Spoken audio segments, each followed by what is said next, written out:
Hey guys, and welcome back to my channel. So on today's video, I'm showing you how I water the plants.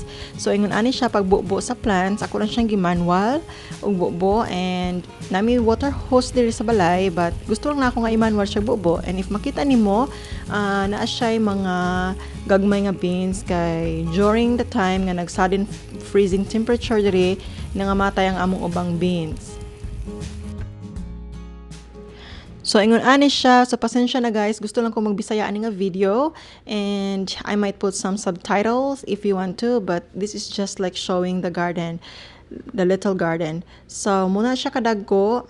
And look at the soil. Very dry kaayo siya.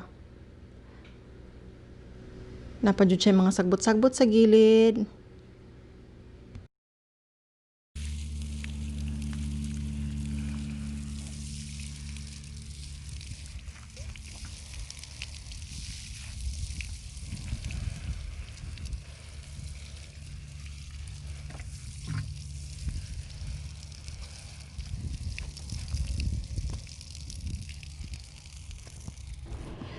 So, mauna siya ang tomatoes. Inay na siya kadagko ang atong tomato. And dry kayo ang soil. Kaya ayo dyan siya habok sa Bisaya pa.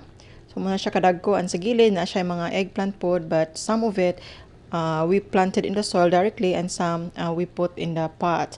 So, kani nga video guys, binisaya ni siya nga video. Pasensya na if na di kasabot or Tagalog. Kaya lisod pod kayo mag-Tagalog. So, magbisaya lang si Inday.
So as you can see, we have some eggplant in the pots that I just put it there, or my husband put that eggplant there in the pot, and I'm just watering them because they are really dry. So anyway guys, thank you so much for watching, and I hope to upload more videos during the time that we will be harvesting this vegetable.